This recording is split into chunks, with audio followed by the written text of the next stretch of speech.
Hey folks, once again, I'm Chris and I'm your Commander Mechanic here with some fellow Commander Luminaries to do another roundtable. Last time we all got together, we discussed Commander Legends and the impact that the newest set was going to have on our format in particular. Well, Wizards is releasing another set just later this week in Kaldheim.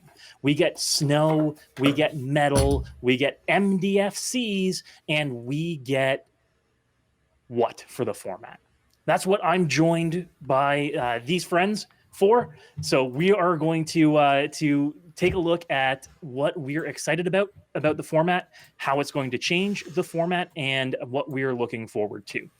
Before we kick off, I want to let everybody have a chance to introduce themselves. So Chase, why don't we start off with you? Why don't you give everybody a little heads up? Yeah. So hi everybody. My name is Chase, also known as Mana Curves. I am a Commander content creator. I stream deck building and paper Commander content on my Twitch channel, which is Mana Curves, and I also write articles for TCG Player. Fantastic. Thanks for coming out, Chase. Charlotte. Yeah. Hi, I'm Charlotte. I am a member of the Commander Advisory Group. I'm a Magic judge. I've previously written for Cranial Insertion, and I had a blog on Tumblr, though that's kind of defunct now. But I do have an announcement about future content coming up soon, so keep your ears peeled. But can't say anything yet. Awesome. Thank you for joining us, Charlotte. Ken. Okay, hi folks, my name is Ken. I run the channel Stacked EDH. We make concise videos about Commander, both casual and competitive. We have gameplay videos, deck techs, and video essays relating Commander to bigger topics like mental health or class. And I'm happy to be here and chat. Awesome. Thank you for joining us, Ken. Angelo. Hello, I'm Angelo. I'm the Just Guy on Twitter. I write for EDH Rec. And yeah, I'm happy to be here. Thanks for having me on. Awesome. And thank you for coming out. Yeah, of course. Clay. Hey, I'm Clayby. I'm I guess you could say the CNC representative here on the our little roundtable tonight. I don't really make any content other than what we stream here on the CNCPowerHour. So we stream virtual EDH. In healthier times, we do all kinds of paper streams. We've done basically every kind of pre-con product since we started playing Magic, as well as like sealed leagues and a bunch of other stuff like that. So yeah, you can find us here Wednesdays at 8 and Sundays at 4. And we have a lot of fun. And thank you, Clay, not only for coming out, but lending us the CNC Power Hour channel. Yes, because it is mine to lend. I definitely have the keys and know how to operate it. Still, it is appreciated, and thank you, everybody, for coming out. Thank you, everybody in chat as well, for joining us, too. We are going to be doing a little bit of Q&A afterwards as well, so if you do have any questions that pop up throughout the course of discussion, please make sure to submit it to chat. We're going to keep record of them, and we'll bring them up a little bit later. Even better if you can redeem a highlight message reward, just so that we've got eyes on it. All right? Thank you very much. So with that being said, I want to dive into Magic's latest set. So Kaldheim was pre-released last week and officially released this week. And we've had the spoiler for a little while now. And because we all come from different forays into Commander and content creation here, I wanted to take a moment and get everybody's feedback on what we've seen from the set so far. What's from the spoiled list, or what from we've been able to have hands on that you're most excited about? What are you looking to build or brew? And maybe if there's nothing that particularly excites you, why that is too. And Clay, we'll start off with you. So I mean, like, there's a lot of really obviously neat stuff in the set. I think from a, like, not necessarily Commander perspective, but getting to play with the set already on Arena, the Foretell mechanic is super neat. Getting to use that, having like multiple cards stashed away as you're going through your turns, and then like oh, now you need Iron Verdict or see the multiverse, the blue scry 2 draw 2, like being able to use those later on, being able to like control kind of what you're doing and use your mana in a like different way than we're used to with Magic is really neat. As far as Commander, I've talked about it before. The moment that like we knew Kaldheim, we knew we were going to get gods, and then getting the World Tree. I'm just really excited to make my 5-color god tribal jank deck reality. It's going to be, I think at present, I'm planning on every god, and then just some semblance of mana fixing, and we'll go from there. So like that's what I'm super excited for. And then cross your fingers and pray. Exactly. You know, and then if I do nothing, I do nothing. I'm still getting to spend time with people I enjoy, so you know, it works out. Awesome.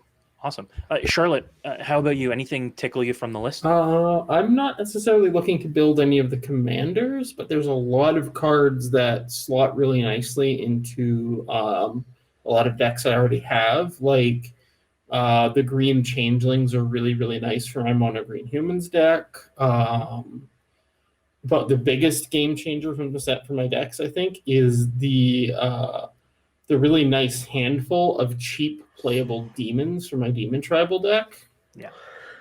Like specifically Dream Devourer is huge. Like just being able to foretell any card in my hand away and then get that discount later on the big demons is amazing. Mm-hmm.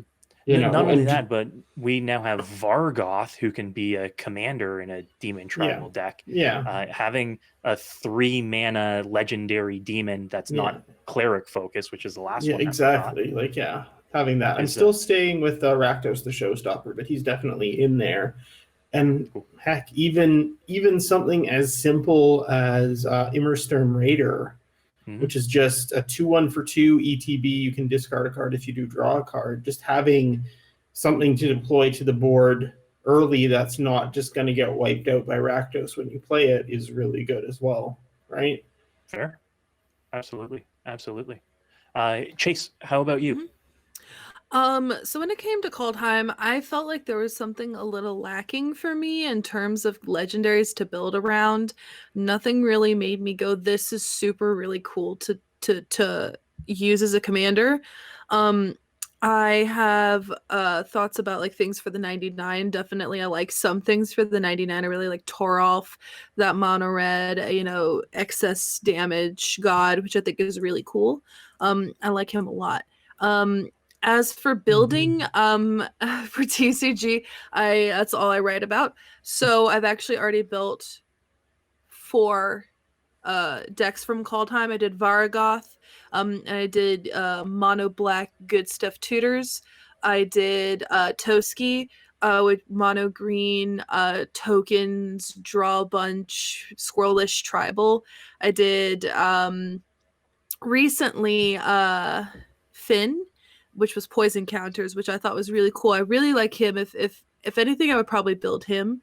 And then the one that will be coming out in like a couple days is Bergie, and I did Bergie Storm. And that was very interesting and cool. There's something about Bergie's art that I love. It makes me think of Skyrim. Aesthetically, it's a very cool set. I felt a little bit like, I don't know, but for the most part, things are pretty interesting in it. Awesome. And sorry, I was just showing Finn the Fangbearer. Yeah. That's the really good alternate art one. And I think that's is Zero's a foil? No, this is a non-foil. So I really want to pick up some showcase pieces from this set, definitely. Oh yeah. I know personally I had to go and build Finn right away. I wanted to play around with that. But Angelo, how about you? Anything from the set pique your interest? So first of all, I just want to say limited is great. Me and my roommate, we've done like 30 or 40 drafts already. Like the set is awesome, limited wise. For Commander, there's a lot of really cool pieces I like, specifically with the fleshing out of different tribes, giants specifically.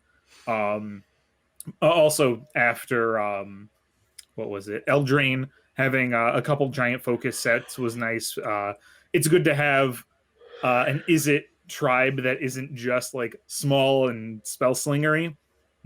But overall, there weren't a whole lot of commanders like in Commander Legends that like really hooked me. But I'm really high on Coma for some reason, which is like not Coma's like me at cool. all. I'm not the Simic guy. But wow, I look at that art and I'm like, yes, I want to build this world-ending Yeah. beast. But yeah, there's some other great cards like Tybalt's Trickery. Like, I love counter spells, so I'll put that in my red decks. Like, I'm happy with that. So Nice. Yeah, it's interesting to see a red hard counter printed as well. It's definitely opens up a lot of unique lines, and I know a lot of people for non-commander formats like Modern are trying to break it already too, which is definitely as interesting. as like a combo piece. Yeah, exactly. You essentially flip over an Emrakul on turn 2 with it. So it's definitely something, that's for sure. It's a lot of fun because you flip Ugin or you flip Tormod's Crypt and you're like, wait, well, I guess I lose the game. All right, cool. Next game. Exactly. Ken, how about you? Well, I really like the foretell mechanic because I like Magic sort of pushing more into the space of hidden information. And I think that hidden information that can enter multiple zones is cool because, like morphs, fine. We know what it's going to be. It's going to be some creature with an ETB or some sort of value-y thing. But the fact that this can be any card in any kind of zone, I think is really cool. And I hope we see more of it. I was glad to see the return of Snow because I remember Snow and I was nostalgic for that. And I think there are about 20 cards that I have on my sort of to get list. Most of them, though, are just to try out in current decks and upgrade current decks with. The only commander that piqued my interest, and I'm right now considering building this commander for a Pauper EDH deck, is Svella, the one that makes ice manoliths and then can cheat cards into play. I'm just like a big value devotee on the side. I'm like a Storm player first and value devotee next, and Svella seems to scratch that second itch. And then probably like the cards that I'm most excited about individually. I really love Orvar. I really love Bergi. I love Tybalt's Trickery. And yeah, and Mystic Reflection is really interesting to me. I think that card's going to be very, very flexible and people are going to find sort of what it's good for in the next 6 months or so. Absolutely. So there was a lot spoiled that I feel fits really well into the 99 of a lot of decks. And a large part of that is because of the huge tribal support that pieces got. We saw a lot of either lands or artifacts that have a tribal aspect to it. Charlotte, like you mentioned, the changelings that are going to fit into a lot of decks too. So it really seems like this is a set more focused on the 99 than it is creating new decks around new commanders. But one of the things about this is that we got teased at first some cards that are unique in the new legendary MDFCs. And these new MDFCs allow us to do something that we've never been able to do before without rule zeroing it in, and that is play non-creature, non-planeswalkers in the command zone. Right. And I think that is one of the biggest things that can potentially have an impact on the format. Being able to cast an artifact or an enchantment from the command zone as opposed to a creature or a planeswalker. How do you feel that that's going to affect deck building? Is that something that you find exciting, or is that something that you feel is going to complicate the format a little bit? Any thoughts overall? I think it'll be fine.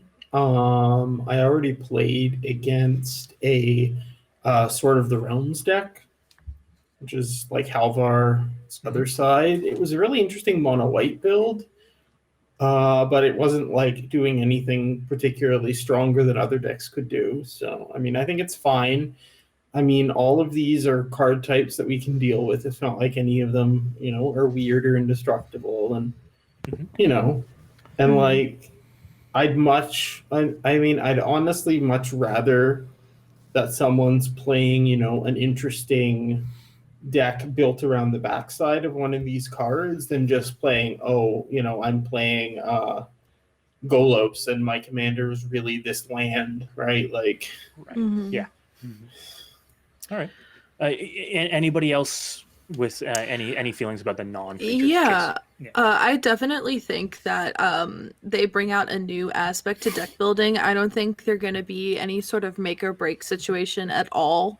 I experienced it last night when I was building around Bergie, and people were like, "Well, the wheels that you're putting in this deck are going to go very well with her back ability," and I just didn't even consider it.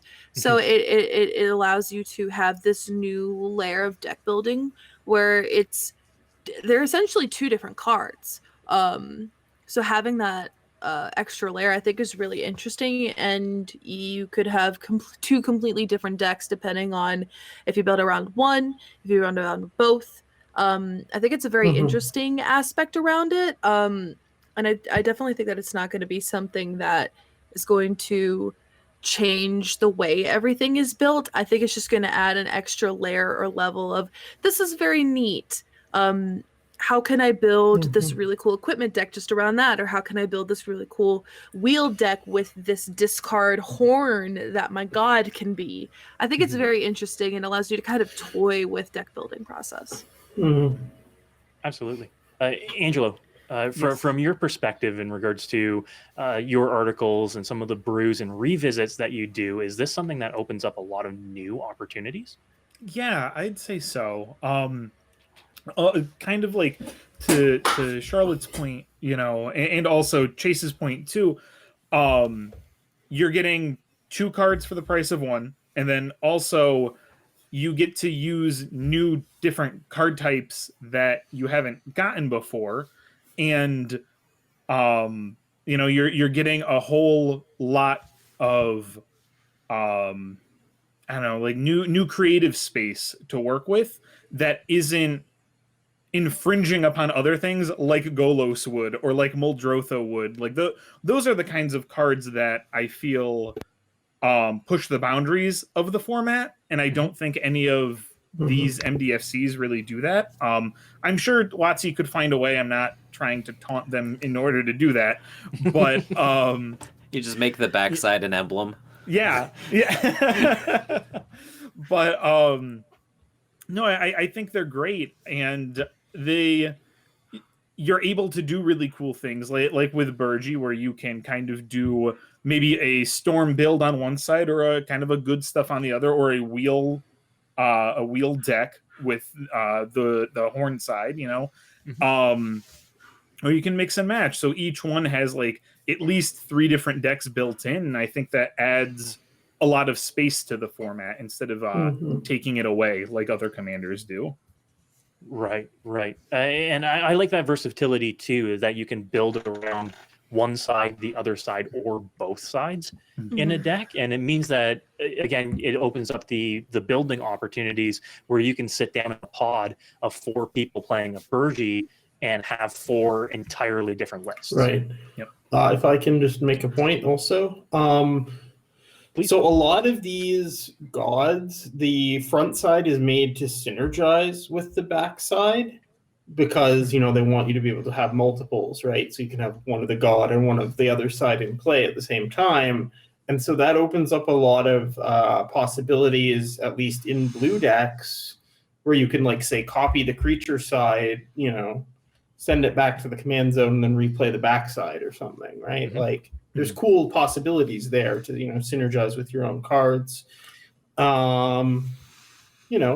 not even mono, and like even with like, there's lots of ones that are artifacts. You could even just play Sculpting Steel, copy the backside and then recast the god side or whatever. Like just for ideas, there's ways to get both and do both, and it's really, really neat.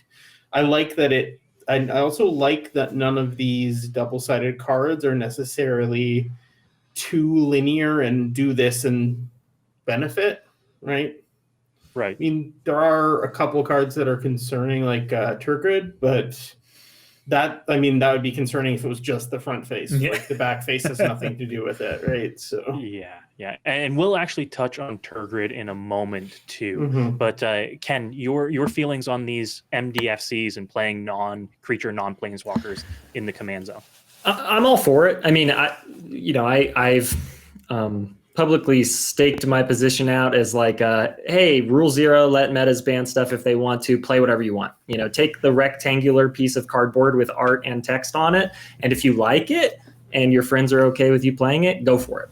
So I'm all for like a really aggressive, expansive design principle on the side of Wizards. Like I want them to push the boundaries of what can be in a command zone. I want them to push the boundaries of design space. And I think that a good proof of how well EDH can metabolize new commanders is Commander Legends, right? We just got through it.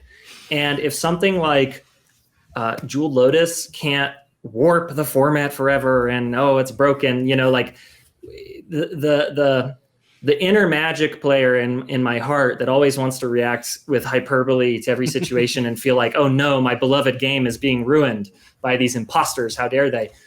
It's always wrong, or it has always been wrong with regards to EDH. And I'm really excited for that because I think EDH is showing that, again, because it's a social format, it can basically metabolize any kind of design. And if something is, if a local play group doesn't like something, well, then they'll deal with it and get rid of that something. And that's how it's meant to be. Absolutely. Fair points all around. Clay, how about yourself? Are you excited for the MDFCs? Oh yeah, no, I'm super excited. I love the idea of more options, different options. I'm somebody who has petitioned successfully to get to run Sanctum of All as a commander before. So, Esika was kind of like, oh, sweet. Like I'm back already getting to play my 5-color enchantment, which is what I would be using for there. I don't, with everything that we've seen go through EDH, especially like you said, Commander Legends and everything else, like these cards are fine. Is there a possibility that like WotC could make a two-faced card where like the artifact or like it's some kind of cyclonic rift on the backside, like it's an instance where, like I don't even know how, but like could there be something that's awful? Absolutely. But like the direction that all of these cards are taken, at least so far, seems really sweet. Not only in the idea of Commander, but even like I said in Arena, like the ones I've gotten to use are awesome, even in like Limited or in Standard.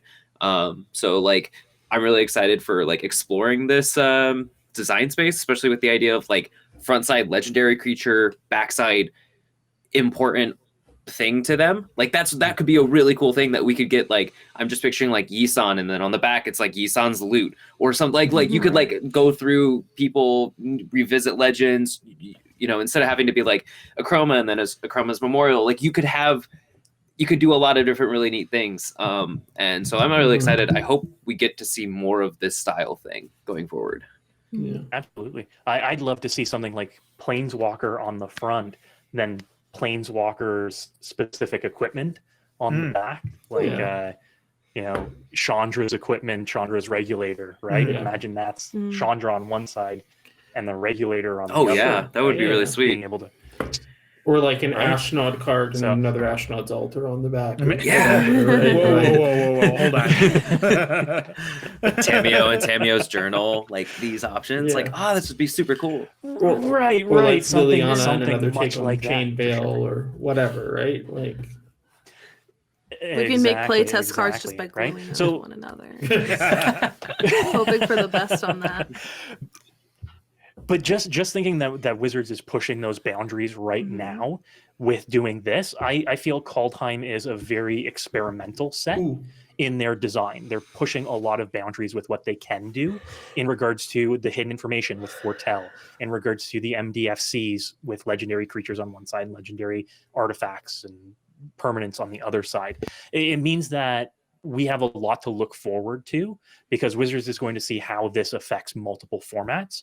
And it's something that we can see. Now that they've broken the seal on this, it means that we get to see a lot more experimental designs. coming up in the future. So fills me with a lot of hope personally. But with that being said, I know that a few of us touched on some of the points here, but when it came to spoiling the set and when it came to looking at some of these cards, a few boogeymen popped out of the list immediately. And our community kind of got up in arms about it immediately without having to have hands on it. And Ken, you brought up the analogy with Jeweled Lotus here and how a lot of people were up in arms about Jeweled Lotus and look at what little impact it's had on the format. But we are seeing people be up in arms about poison counters with Finn the Fangbearer, the return of Phyrexians with Vorinclex, and Charlotte, as you mentioned, Turgrid as well, which personally seems like a really miserable commander to sit down across. What does everybody feel about these? If you've had hands on them, whether they be through pre-release or through limited, what's your opinion of them, and what do you think that their impact is going to have on the format? Chase, you immediately have some opinion here. Oh, I was like, what the heck is Turgrid? And I looked her up and then I remembered. Doesn't that have some sort of infinite thing going on? I heard somebody mention it was akin to Torment of Hailfire, I think was the card somebody said. Yeah. Her backside with infinite mana is an infinite Torment of Hailfire, essentially. Yeah. She just combos really well with Sadistic Hypnotist. Like, I make you discard 2 cards. Oh, you discard a creature, I get it. I'll sack you and make you discard 2 more cards. And right. And Mind Slicer was the other one where everybody just discards their hand and you put everybody's hand into play under your control. I always think that when it comes to the cards that people fear, they're meant to be feared, but only in very specific situations. You know, we have to understand, like, the card may be scary, but we have to understand its limitations as well. Jeweled Lotus is a card that only gets you 3 mana, and you can use it on your commander, and that's it. That can be really good in certain decks, but only in certain decks, and that's a pretty big limitation. You can't use it for all your other creatures if you have a lot of creatures in your deck. Same thing when you look at cards that people were fearing right now, especially like Turgrid. She is a mono black commander, and mono black is generally pretty slow. You have to build up to it pretty quickly, so she can be seen from a mile away. You could have a really good grasp on her a strategy. If you see her, she goes, okay, you're going to do a discard sack thing. So you kind of have a grip on that. When it comes to the other cards, I think that we tend to focus more on the holy crap, this is scary, and not the fact that this is holy crap, this is scary only in certain situations. A lot of these things can be removed or subject to single target removal, so it's not too terribly format breaking. It's only situationally scary, I'd say. I don't even remember the other 2 cards. I just remember Turgrid. What were the other 2? The other 2 were Finn and Vorinclex. So Finn with his poison counters, and Vorinclex with the essentially doubling season you can have in the command zone now. To hog the microphone even more. When it comes to like Finn, I have to understand that like infect is different than poison, and when you see poison you automatically relate the two, but it's actually vastly less potent and powerful. I built Finn, and I learned I didn't even read the card correctly. I thought it was creatures you control when they attack do it. Reading the card does explain the card is only creatures you control with Death Touch, and all the green Death Touch creatures are not too terribly great. And there are only 2 other cards that give other things Death Touch, so it's again very easy to take care of. And the same thing with Vorinclex. Vorinclex, only does that with counters on, I believe, other opponents, or you, I think. But when it comes to Finn, when I tried to build him, people were like, you got to put in Parallel Lives, you got to put Doubling Season. That doesn't work. And those are really big, potent things when it comes to counters. And you're like, that's going to be really potent and scary. And then you see it and you're like, this is not that scary. Right. And like green doesn't even have that much proliferate, right? Like you have the Evolution Sage, you have that big spell that can let you proliferate 4 times, and like that's about it. And a few other one use things, I think. Plague Mhm. Maw Beast. I have a Finn deck built right here that I've been playing around with just to Going show through people this. how scary Yeah. or not scary it is. But your options really are limited. It's essentially a green weenie deck, right? Mhm. So Mhm. a lot of people take a look at, hey, this is a 40 life format, and I can lose with 10 poison counters and immediately go into hyperbole with it, right? So again, it's on paper versus in practice, and a lot of people Yeah. react to what's on paper as Mhm. opposed to what's in practice, right? Um, Clay, what are if I- your thoughts on that? Oh, Charlotte. Yeah, sorry. Can I hop in for a second? Yeah, real Please, quick. Charlotte. Just with like a CAG RC perspective. So as most people know, we just added 4 members to the Commander Advisory Group, and so we went through some of the sort of eternal discussions with the new folks. And one of those is always poison, right? Because, like you said, there's that unbalanced thing with it being 40 life but only 10 poison. And like the thing is, poison and infect isn't like tearing up tables. It isn't killing everyone. Like I've died to poison, maybe a couple of times in the last year. And like I maybe see a poison deck once a month when I'm playing, sort of thing, right? Yeah, I know certain metas will have their poison player or whatever, right? But it's especially with Finn, like you have to get through with 5 creatures, which is a lot, right? And like, yeah, sure, they'll have death touch, so you have to like sack creatures, but you can have indestructible, you can have whatever. Like it's not the end of the world, and I'm not going to be afraid of a Finn deck because, like Chase said, there's 2 things that grant your attackers death touch, and there's not a lot of very good green death touchers. So. Right. Absolutely makes sense. Again, it's the boogeyman, and a lot of people react just to the stigma of it. Yeah. Right? I think it's also just like a lot of alternate win cons like Poison and Mill. People are really afraid of them for not necessarily rational reasons. Right. Absolutely. Clay, what are your thoughts? The 3 that we talked about: Turgid, Finn, Vorinclex.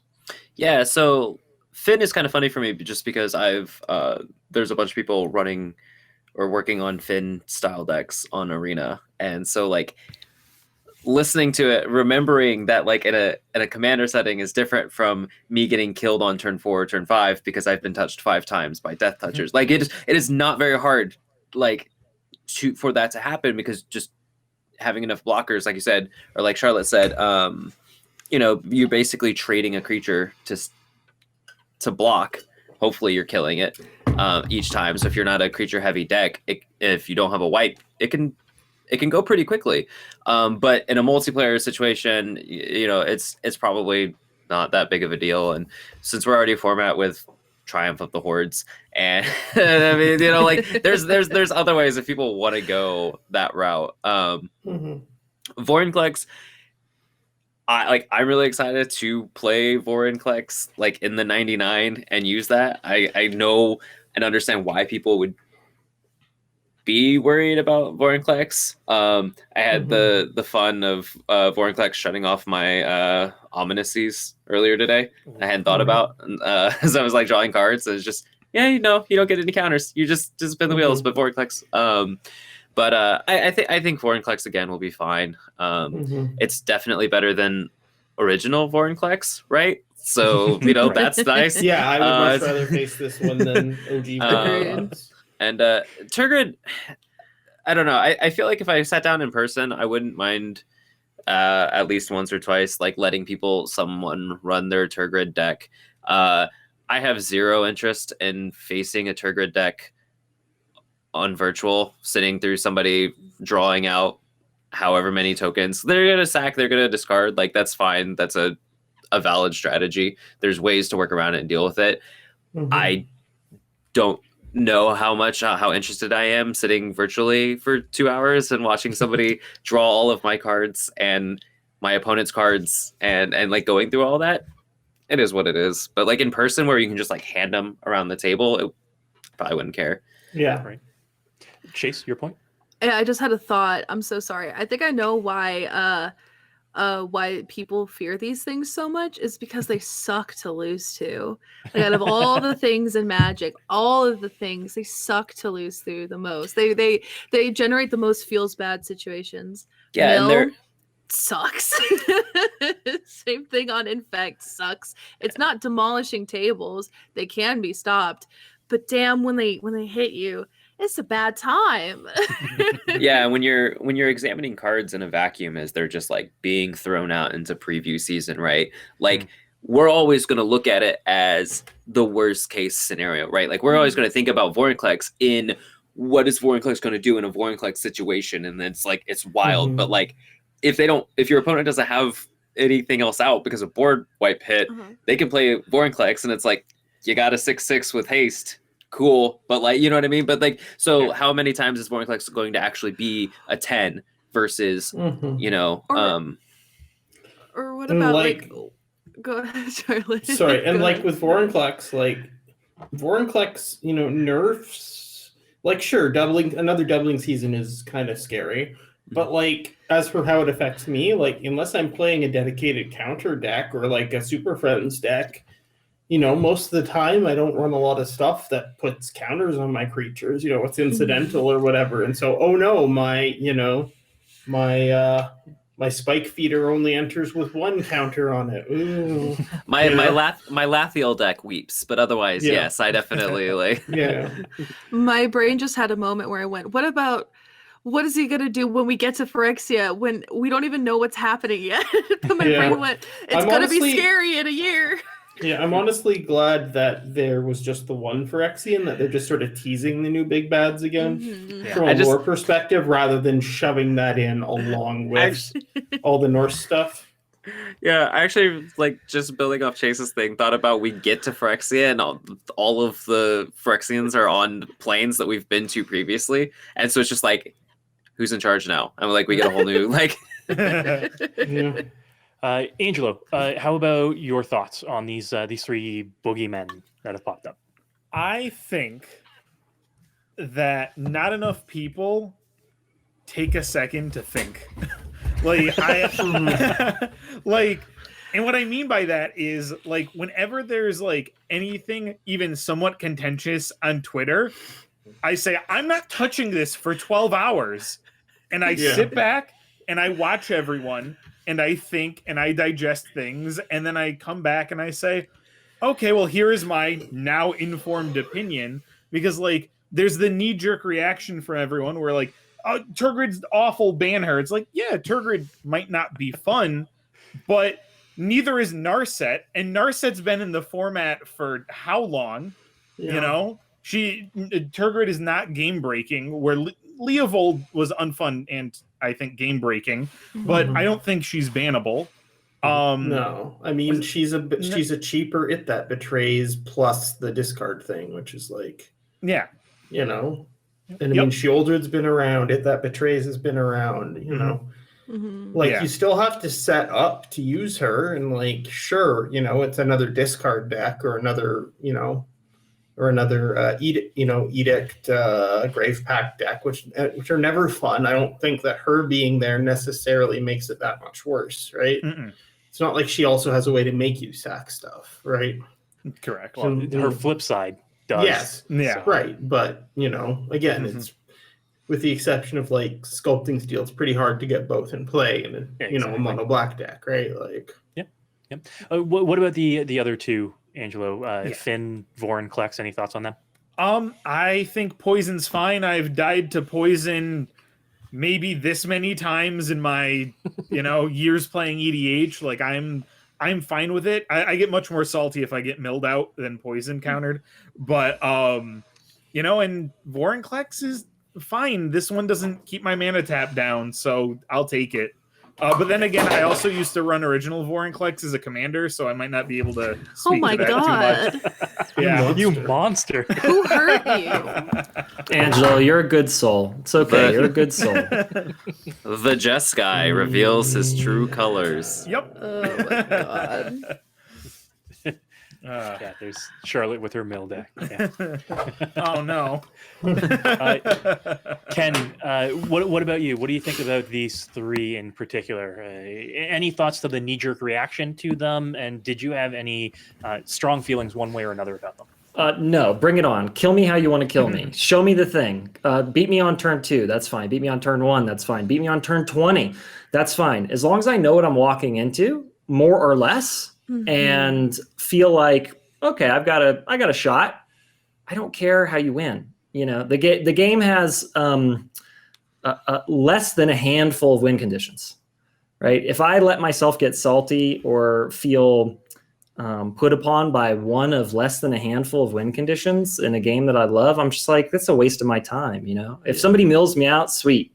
If somebody kills me with infect, well, it better be over 40. You know, like do it. If you're gonna do it big.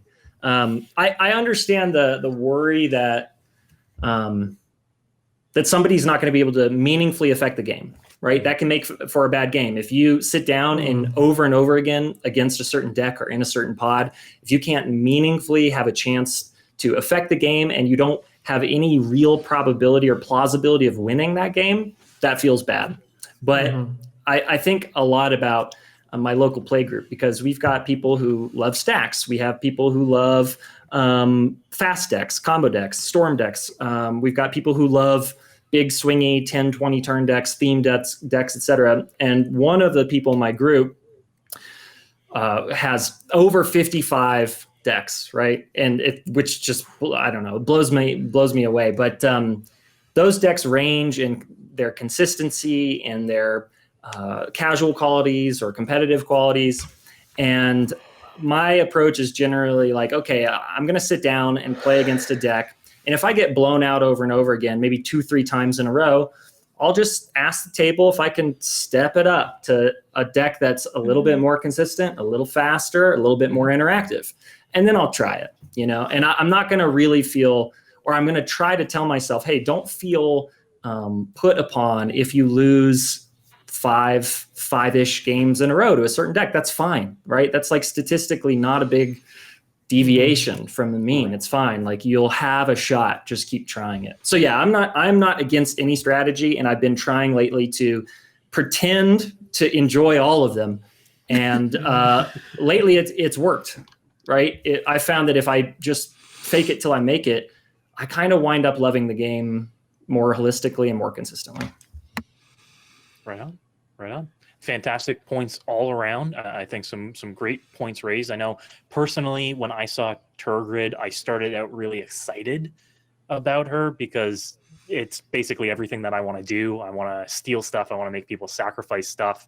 But then I looked at the cards that go in the list, and I realized how linear the deck building for a list around Turgid is. And it's basically, you can assure that if you build a Turgid list, 40 of the 100 cards are going to be the exact same in every list. And that's what's just sucked the win. All of the flesh bags and exactly, which makes it a little less fun. Just a little.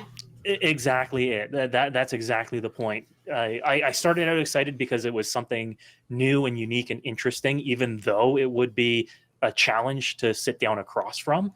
But then it wasn't a challenge from a deck building perspective. It was, hey, every list is going to look the exact same. Yeah, I think Turgid would be a really fun commander if you're running her on top of like a list that's not there to take advantage of her and is just running some of these effects incidentally.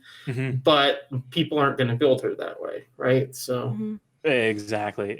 Like Turgid at the list of like an 8-rack deck, right? At the head of an 8-rack deck would be interesting, and it's got synergies, but it isn't the sacrifice effects, and it still lets your opponents have creatures and something like that would be interesting to see.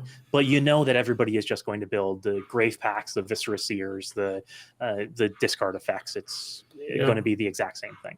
And in regards to Finn and the poison counters, I know at least there's some variation there, and there's some interesting ways to build those lists. Chase, I know your list and my list are vastly different lists. That's because mine's good. Hey, I'm just kidding. I couldn't resist. I don't know if mine's good. It probably is. I've won games with this list already, so Well, we'll of course put that you to the have. test. Chris makes actually a very good deck list. I'm just teasing Chris because we have a feud going on. We know. Everybody in chat knows as well. I wouldn't be here if that weren't the case. Yeah, there But, was a really good Griswold list one time. I like that a lot. Don't you bring up Griswold. Griswold is still in timeout. But I know that lists can vary and lists can diverge pretty consistently, and I think that that is a good sign of whether something is broken or not. If you sit down across from a commander and the lists are identical to everybody you sit down across running that commander, that's the sign of something that's broken. That's the sign of an actual problem. Like you sit down across somebody running Leovold and you can assure that they're running everything that breaks Leovold. Because why wouldn't you break something like that? Wait, I want to push back on that. Why is that broken? What's that mean? Why is Leovold broken? Yeah, and what does it mean? What does it mean if 9 out of 10 players build a deck that has 90 to 99% overlap? Why is that a bad thing? It's the consistency of non-games, right? Leovold creates situations where people can't play and interact. Right? It creates situations where your opponents never have a hand, ever. Yeah. This is basically the same reason that Braids is banned, right? Exactly. A Braids deck, if built optimally, you're going to run every bit of fast mana, get her at turn 1, turn 2, and oh, hey, no one has a board, and you're just picking away with Braids until you win. Chase, you don't have to raise your hand. I don't want to talk over people, so I'm bringing back high school rules here. I do have to say, I don't think it's a bad thing. I would argue that, linear decks don't always mean broken. For instance, there's a lot of decks that you could build around where you have to be very linear, but it may not be broken. Depending on like maybe a certain tribe you want to do for a tribal deck, you have to use Morophon as the commander, and then you have to use like sort of the changelings and so I don't know, changelings is the only creature type I can think of. But I think when it comes to those kinds of situations, I don't think that they're bad. I think that it creates a scenario of maybe not like non-games, but games where it just feels very repetitive. So I think that, with a deck, you can always have different experiences within a game, but having like a list that is continuously the same thing is not bad so much as it just kind of breeds a standard for a game. I guess you could say that sort of like, I know what to expect when I come to this. They're going to tutor for blah blah blah, and that's not a bad thing, because my Emery deck is very linear. I have a goal in mind and I'm damn well gonna get there, but I don't play her often because you know what's gonna happen. Like the fun wacky games don't usually happen with Emery. They happen with like my weird like this isn't my deck, but someone's like made an Atraxa energy deck. Like, who the heck has that? That's cool though. It's like it's gonna be a very different experience, I think. Yeah, and I think that we've all sat down across from people that say this Atraxa deck is not a normal Atraxa deck. Don't worry about it. It's not Super Friends. It's not Infect, right? And you're going to have situations like that. But then you're also going to have situations where you sit down across from Atraxa and you're like, okay, well, I know what to expect here. Or you sit down across from Leovold, I know what to expect here. Or in this case, you sit down across from Turgid and you say, I know what to expect here. Right, but then that's why the conversation pre-game and then you pull out your Sigarda deck and Turgid is nerfed. right. But again, that's why the pre-game conversation happens, right? That's why you sit down and you say, hey, I'm running Turgid. I know Turgid creates games that nobody wants to interact with. Is it okay if I play it? Chase, the redhead in the back. Yes, thank you. So this is actually not an original thought. This is from my friend Megan, and I think she said it really best. A card isn't broken unless you have to add things to your deck that you normally would not play to deal with it. And I think that's kind of a great way to word it. I know that I saw in chat the question, and it'll probably pop up later in the Q&A, but Hole Breacher. I run Hole Breacher in it's a hot topic, the Hole Breacher. I run Hole Breacher in my Quain deck. I like it. It's a good card. I think it's fun. Most people would call me a monster for saying that. I believe It's I hot have with several Quain. I like opinions. that. It's so good with Quain. And I love it in there. But I know a lot of people don't love it. And so when I tell people, I'm like, hey, I know this is a hot topic card. I play Hull Breacher. I've had people who have come onto my streams that like sideboard. And for that specific situation. And I think that's what makes a card unfun or makes it I wouldn't say broken in the fact that it is going to break the meta, going to break the format, but it breaks the player experience, if that makes any sense. And I think that's kind of where the line is, because you can have a card that breaks the format but it's fun to play, or you could have a card that doesn't really break the format but it really kind of like makes everybody feel just like crap at the table.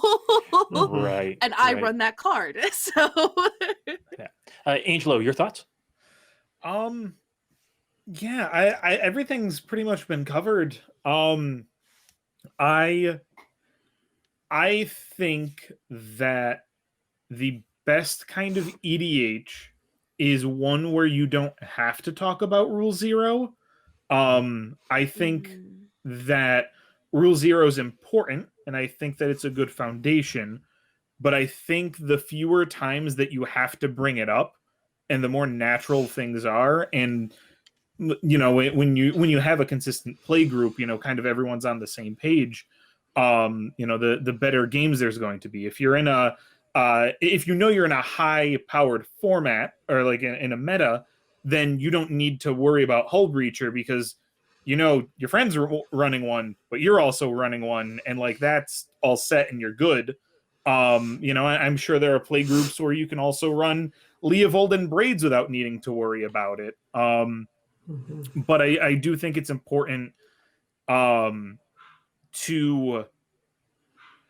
kind of like what we were talking about with Finn, and I don't particularly like agree that poison isn't fun, but I know that some people do, where you need to worry, unlike other formats, about the feelings of the players as opposed to the format health, because the format's fine with poison in it, the format's fine with mill, the format's fine with Turgid in it, but the format isn't fun with Leovold in it. You know, I'm sure the format could handle Leovold, but how much does that warp like your friends' decks around that?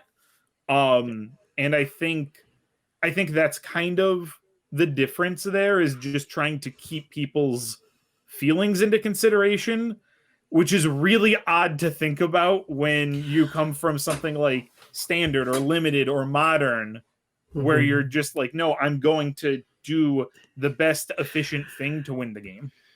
Yeah. Chase? Yeah, I actually agree wholeheartedly with what Angelo said, because in a standard format, because this is gonna make sense because I know what Standard is. I don't.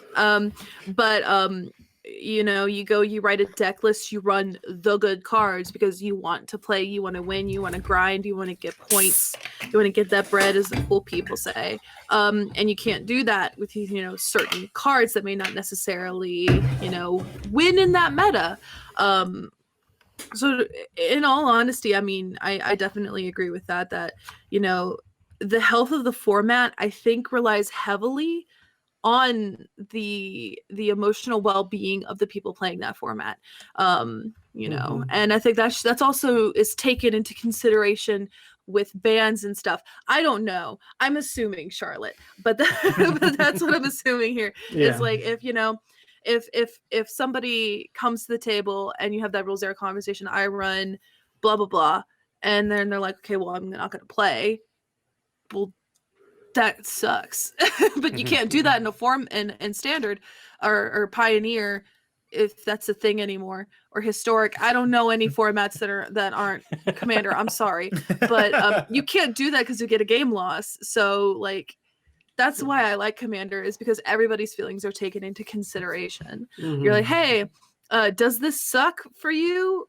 cool, I will not run it, and your Yeah, deck I won't won't fall cast this apart. Hellbreacher because You're- I know that Yeah. you're not going to have a good time. And your deck's not going to fall apart without it. Mhm. Like Mhm. my Locust God deck and my Quain deck aren't going to be garbage without a Hull Breacher, nor would my Poison deck be garbage without Vorinclex. It'd be harder, but it's not garbage. So yes. Awesome. I think too that a lot depends on, or a lot of thinking about cards that lead to repetitive and very asymmetrical play patterns, like Hull Breacher. I think a lot depends on individual restraint.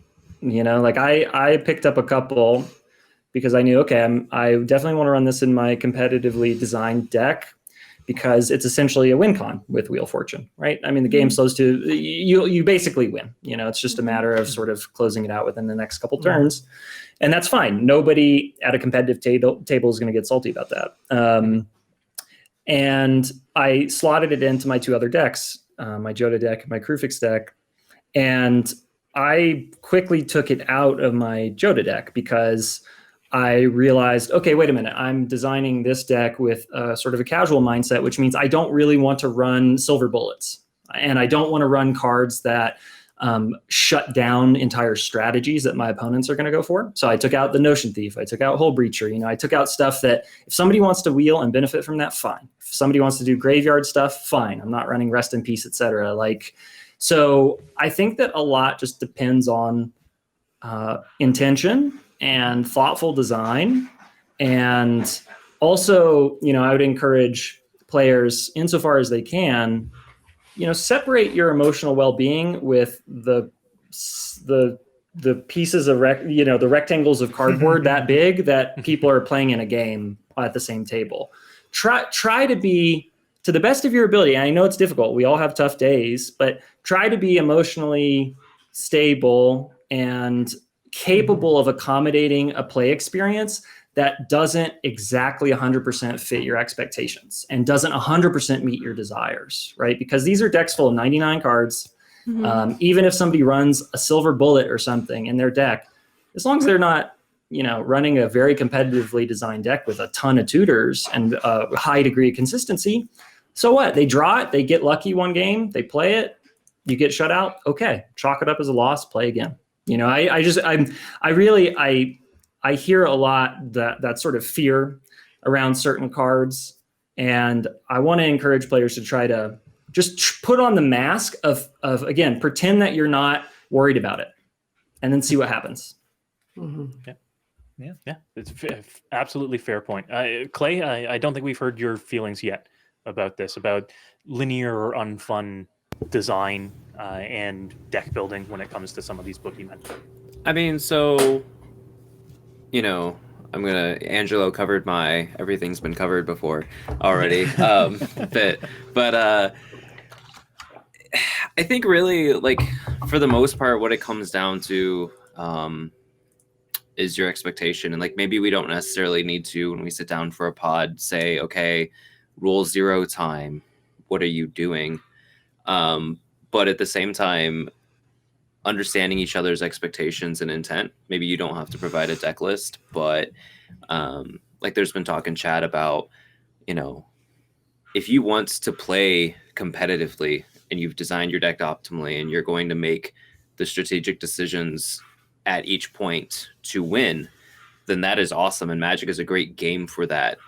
I only get to play a couple games a week if I'm lucky. And with everything else going on, Magic for me, Commander specifically, is solely a social vehicle.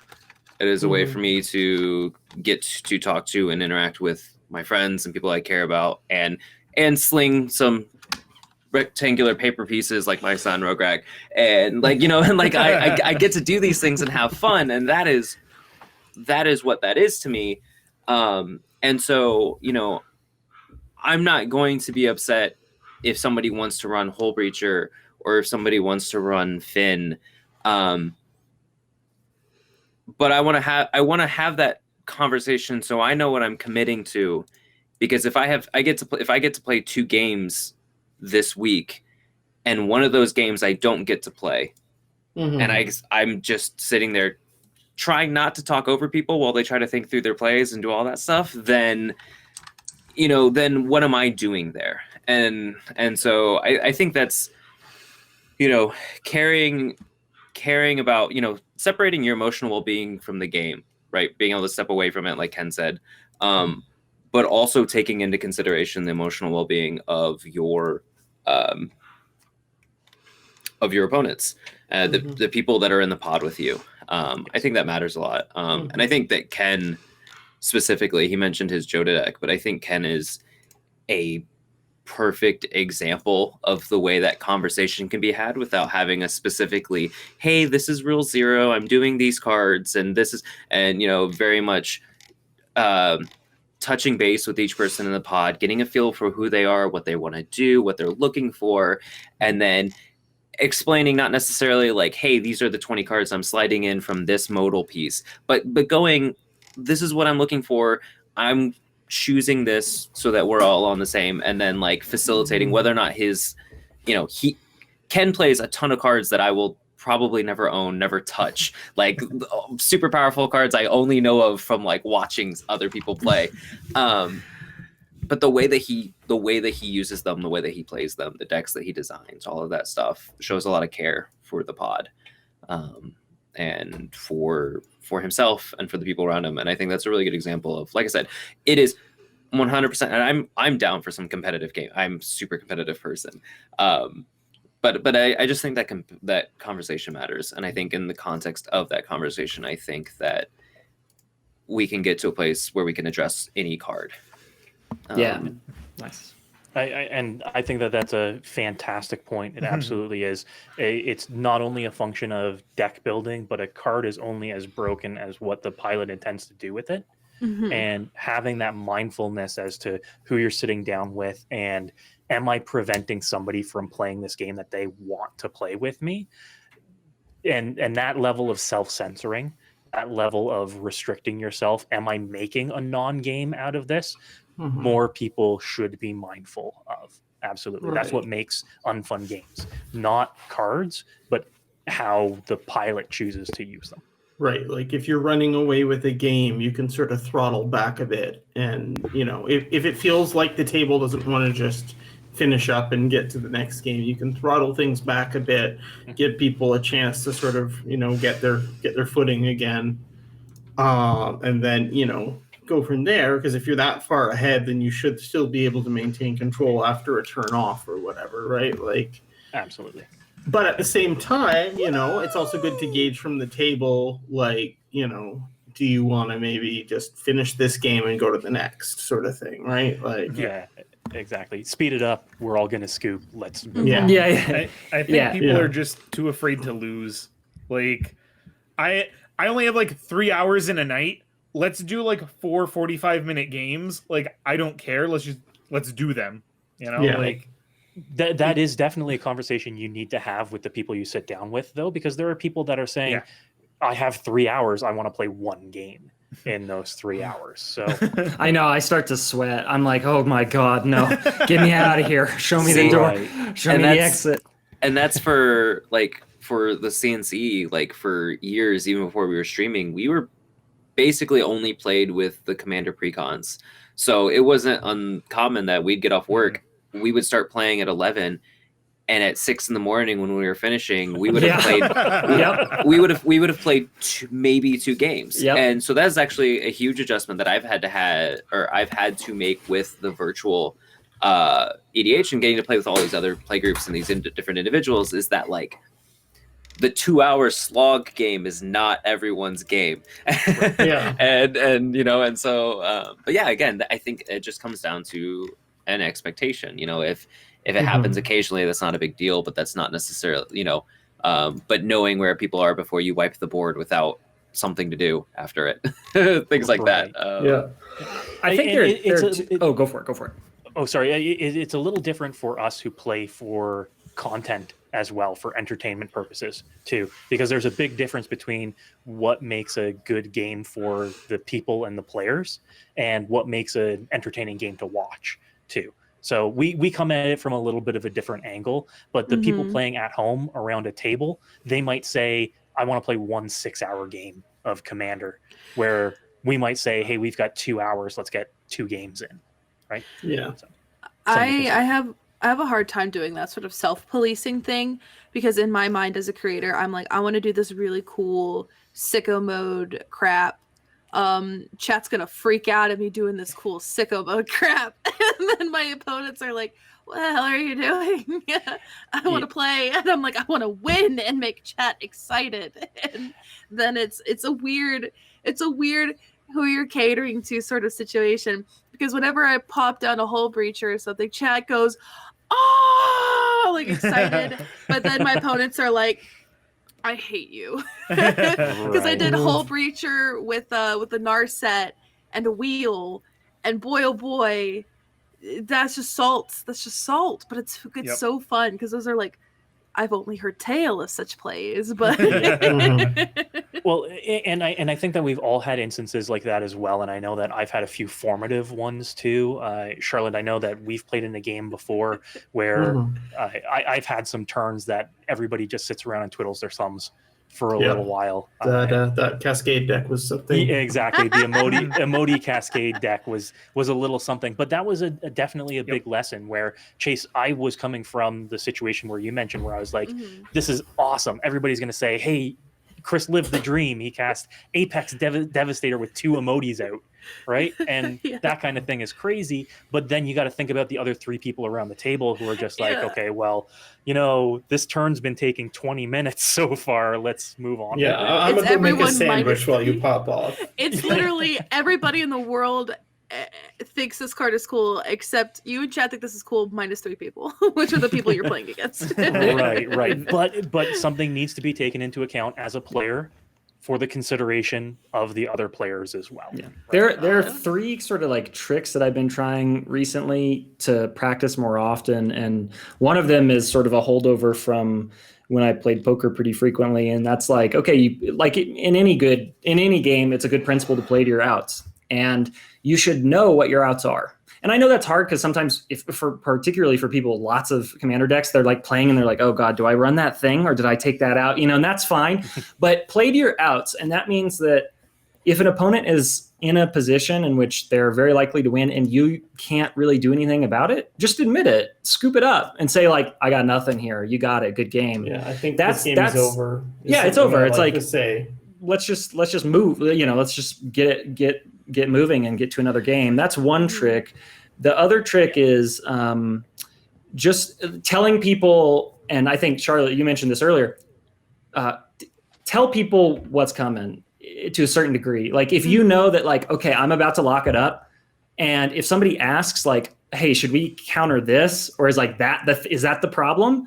Don't be sneaky. Just say like, yes. Yeah. Like, yep, that is, if you like, you should prioritize blowing. If someone doesn't answer X, I am very likely to win on my next turn, sort of thing. Don't lie in games of Commander. Don't do it. Like the win isn't worth violating that thing there. And like I get that you want to win, but being like sneaky and being like tee-hee, that's wrong artifact. Like that's gonna not make people want to play with you, my guy. Right. Exactly. You thought this was the problem, but it was me, Dio. It's my trap card. You mean I shouldn't like shuffle my artifacts into my lands when somebody's trying to choose targets for this? Yeah, or just cover them. Just cover your whole your board. I mean, I joke with that by very obviously just putting my whole hand over a card. Right. When someone's like casting a force of vigor or whatever, but like Yeah, and I mean, Clay, we've had games here on the channel where I've said this is an infinite combo. Here are 3 things that you can do to disrupt this infinite combo, right?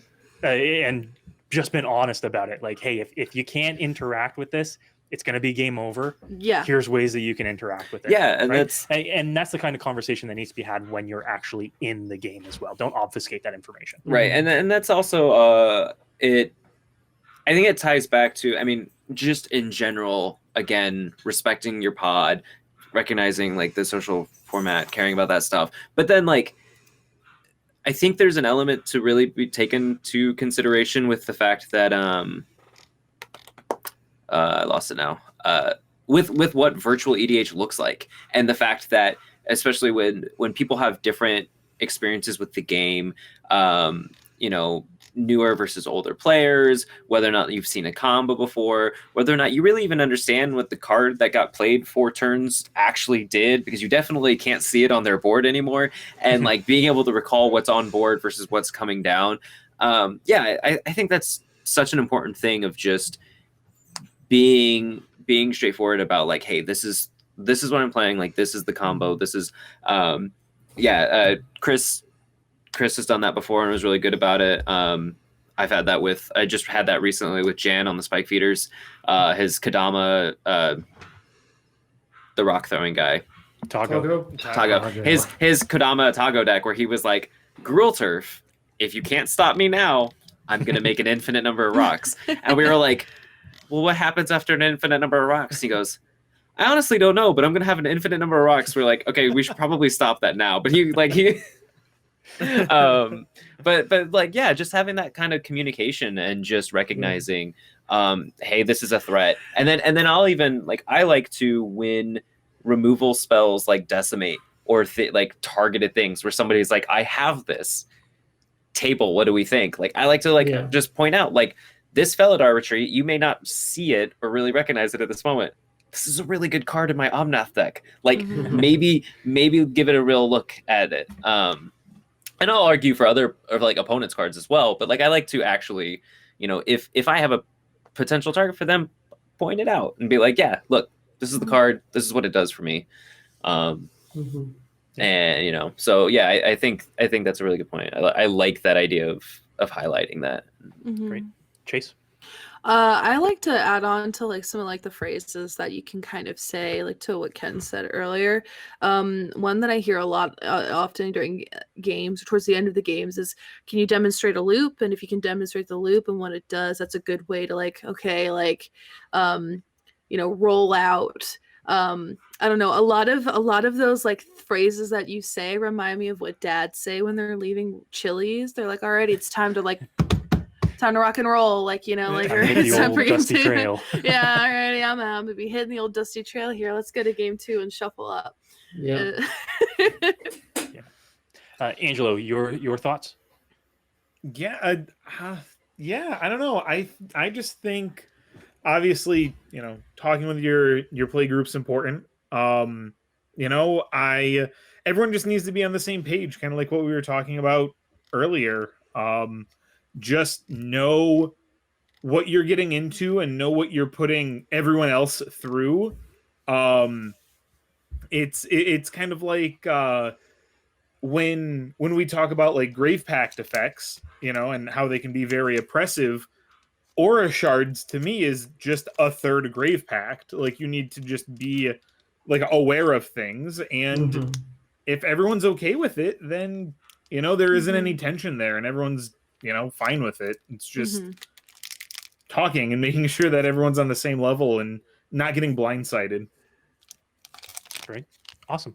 So with that being said, there's one last thing about Kaldheim, one last talking point that I wanted to bring up before we get to some Q&A. So chat, if you have any questions, make sure to queue them up right now. We'll just cover this last point. And the last point that I wanted to cover, folks, was about Snowlands in particular. Snowlands are seeing a return right now. What are your feelings about Snowlands being strictly better than basic lands, especially now that we've got fetchable, tapped dual lands that are better than gates in 99% of situations? Is this something that's going to affect the format? Are we going to be seeing snow lands and snow permanents overtake regular basic lands in our format? What are our feelings here?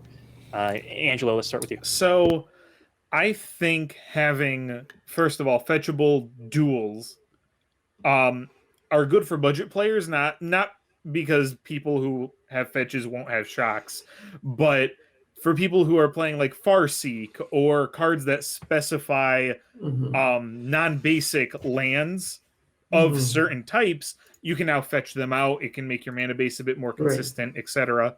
But on the snow topic, like there are certain like cards, because snowlands don't do anything without the cards. Snowlands aren't inherently better without snow cards to utilize them.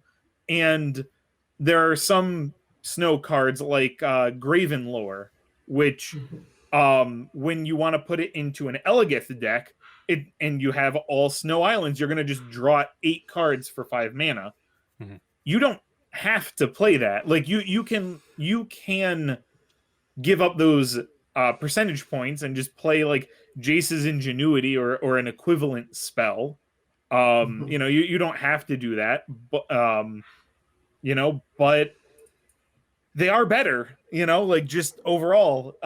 You can bluff people. That's kind of like why in Modern you should only be running Snowlands right now, because you can just bluff information.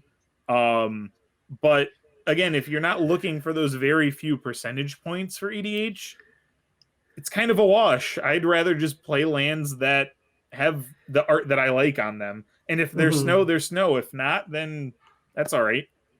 Yeah, fantastic. A couple of points raised. Chase, we'll get to you first, and then Charlotte, you're up next. I only have 2 words. Extra planner lens. That's it. I'm done. There you go. The reason why. The reason. Yep. Like, I mean, extra planar lands is good, but at the same time, if more people are playing snowlands, then it's more likely your extra planar lands is going to benefit other people as well. But also to expand on something Angelo said, I mean, from a gameplay perspective, there's not a lot out there that punishes snowlands right now. There's the 1 card from Kaldheim, and there's a couple old cards from like Alliances and Ice Age. But there's more stuff that benefits from them, obviously. But from an aesthetic perspective, there's only like 6 or 7 different arts for each snowland now. I mean, if that.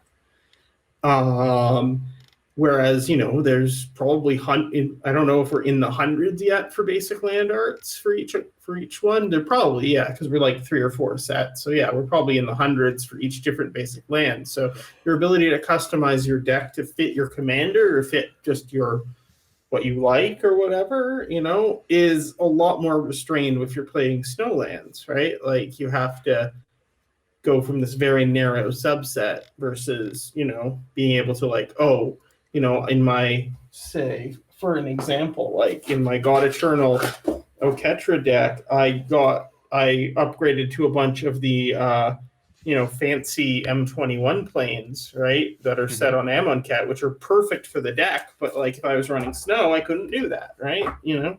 Fair. Yeah, absolutely. Ken, what's your take?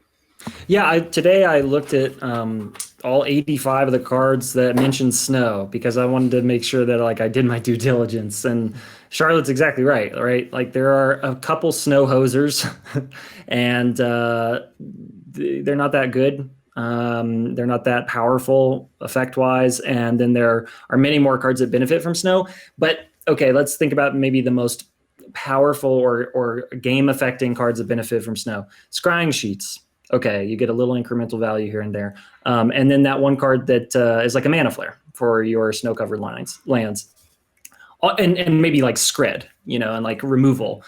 Yeah. That's it. So I don't think that benefit is so marginal that I agree. I don't think players are going to move away from their aesthetic preferences or move into this sort of like still very narrow set of cards in order to get that marginal benefit. Because again, like most people who are playing with, you know, a casual mindset are not looking to, as you said, Chris, like eke out those, you know, the couple percentage points of like, oh man, I could hit that Scrying Sheets every other game, and then I'll get to see 3 extra cards, and that could be make or break. It's like, okay, sure, at a competitive table maybe, but even then, I mean, I'm pretty plugged into competitive groups. Nobody's like, you know, talking about snow, like, okay, yeah, we definitely got to do snow now. Like, no, it's not. Yeah. Again, the advantages are so small. One thing that I did want to make sure to say before we move on to Q&As, I realized that I wanted to get this out there for just posterity's sake. Like, as someone who's been playing since the beginning, on and off, extremely off, I had a big chunk of time where I didn't play.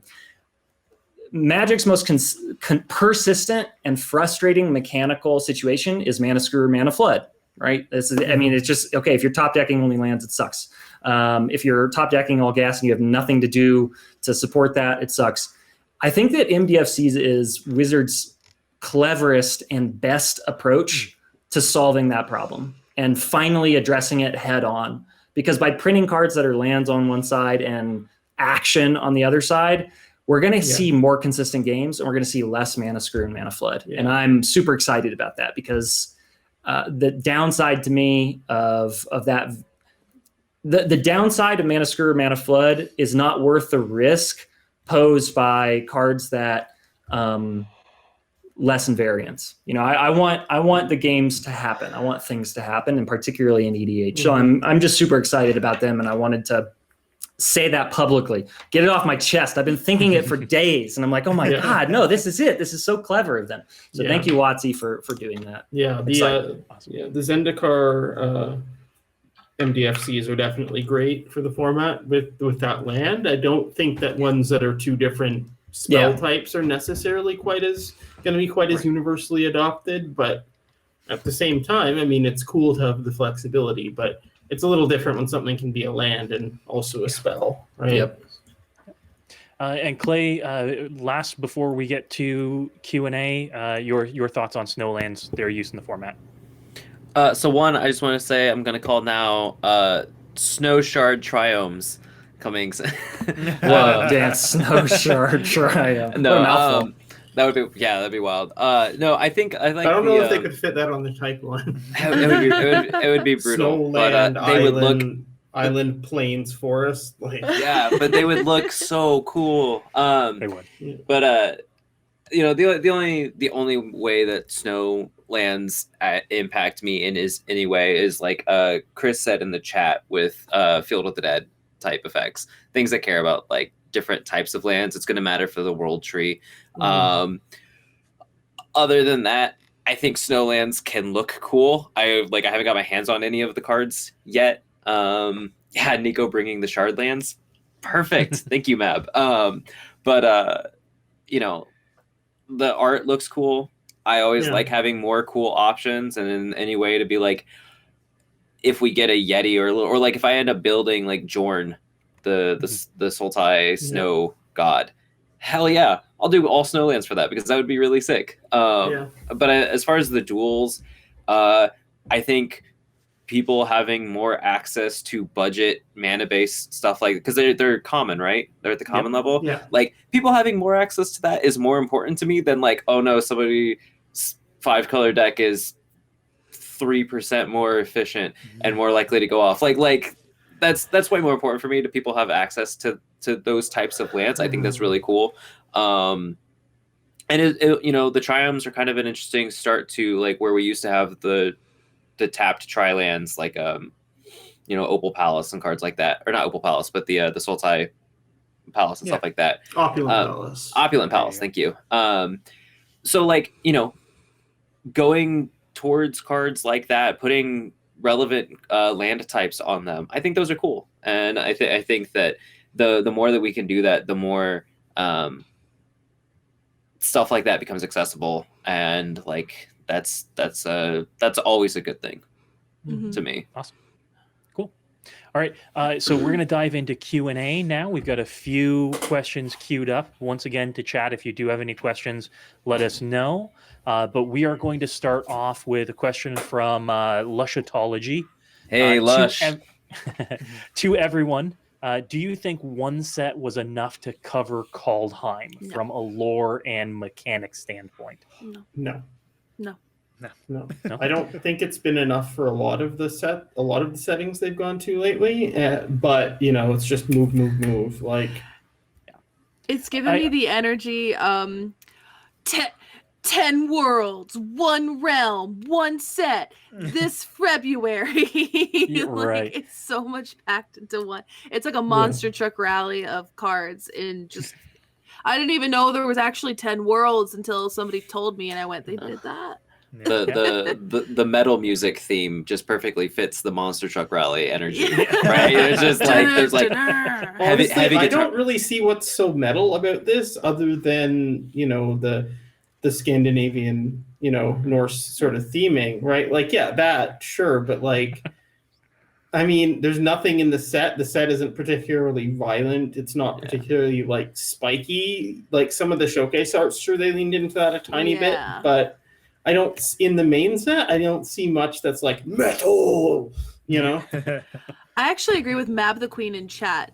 This set deserved a block. It deserved 3 sets in a block to cover the vast amount. They could have done so much with this. Yeah, like I agree. 10 realms, you could do the same thing like with Ravnica, right? Pull Like, a Lorwyn here, yeah, have 5 of them or in one set and 5 in the next or whatever, right? Like, This puts. Oh, go for it, Angelo. Go for it. No, it's okay. I was just saying, I think it's intentional to just like tease the set, right? Because this puts WotC on the train that the movie studios figured out about 20 years ago, which is we can make the same movie 3 times every 12 years and just get the same fans and make the same money. So every Kaldheim is a return to Kaldheim, and that's just the nature of the beast. Like they're just gonna.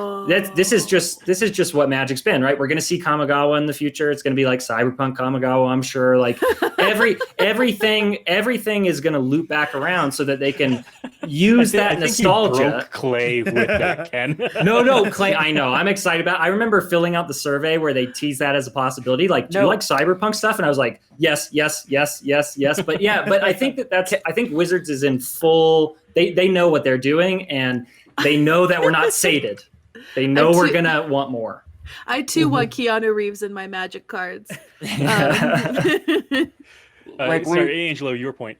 Oh yeah, I was going to say I am not sure if I'm in the minority here, but I'm really happy that we're going from one thing to one thing to one thing to one thing. That being said, I do think Kaldheim was a bit cramped and probably deserved at least one other set, but at no point in time did I feel that Eldraine or Theros or even Ikoria, which I love dearly, was like as cramped as Kaldheim is. Yeah. But agreed. I am really happy we are not in the days of, we're on Theros this entire year, and we had to suffer through 2 half-baked Theros sets. Like the first the first set was good, but then, Born of the Gods and Journey into Nyx, I'm just like, whatever. Like, I'd rather get a sampling of a lot of different things and get the story moving and get a lot of different cards, because that just really invigorates the game, I feel. I feel like, if they're doing that sort of thing, though, they should use, especially since they seem to be sort of jumping around with terms of like central character, since we're not on the Gatewatch anymore, right? I think they should use that opportunity to set up more cliffhangers, sort of thing, right? Like we have a cool one in like, what the hell is Vorinclex doing there? How did he get there? What is this? What does this mean? But story wise, like it's all, we have to set up and pay off in the same thing, right? It's like, Tybalt has replaced Valky, but but then we also see, Fall of the Imposter in the same set, and it's like, well, that's anticlimactic, right? Like, whereas, even if in at least 2 set blocks, you'd see the setup and the payoff, right? Yeah. So. I was about to say, Angelo, you're not excited for 3 Fast 2 Ravnica? No. Because I know I am. 3 Fast 2 Ravnica. The drifting in. 4 Fast 2 Ravnica. 3 times. That's so many times. That is so many times. It was, and that was something that I think they did really well. Is we were on Ravnica for a year, but it didn't feel like it because War of the Spark was not a Ravnica set. Yeah. It was a set on Ravnica. Well, yeah, it was all and that's payoff. It was all conclusion. Correct. Yeah. And the next one will be Ravnica X, because it'll be the 10th set there. Right? Like Jason X. It's set 10 years in the future in space. We gotta transfer Nicol Bolas in our spaceship to our planet. Ravnica in the space. In space. Now it's a Star Empire.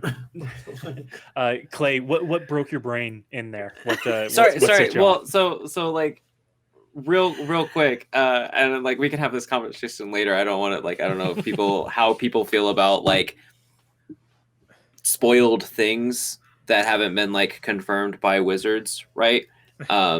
So like if we want to have that conversation later, or people don't want to have talk about that, that's fine. But but regardless of that, the Kamigawa futuristic cyber is like 100% everything that I would get, and like the thought of what the showcases would look like and all of that stuff is just like I'm just dying at that thought. Showcases with embedded LEDs on yeah. them. It's like chroma key Steve. You you run your phone camera over it and it like changes. But as far as like the as far as the sets go, like for Kaldheim specifically, I felt like Kaldheim I would have liked a second set for, but I agree with Angelo on like, and maybe like it doesn't always have to be a block format. It doesn't always have to be 2 sets, right? Like we can touch on these different planes, go in, but then like when we have a more top-down, fleshed out world and story and like a multi-point arc, villain and hero and all of this stuff, like maybe you can do 2 sets and not be afraid to like mix it up. Also, the other thing that broke my brain was thinking about 2 sets of Eldraine. Do you know how many cards we would have had to ban if we had a second Eldraine set? That's right. Yeah. Like it would have just like how many more adventure cards could they make? Like, that's terrifying. Yeah. All right. So next question, just because we do have to move along. Kelsum Gaming asks, on the topic of feels bads and cards like Turgrid and telling people what they're getting into, should we be telling people we're playing Turgrid in the 99 or Opposition Agent or Hull Breacher, etc., the unfun cards? Or is there a line or threshold where people should just say, people are going to run this, let them play cards?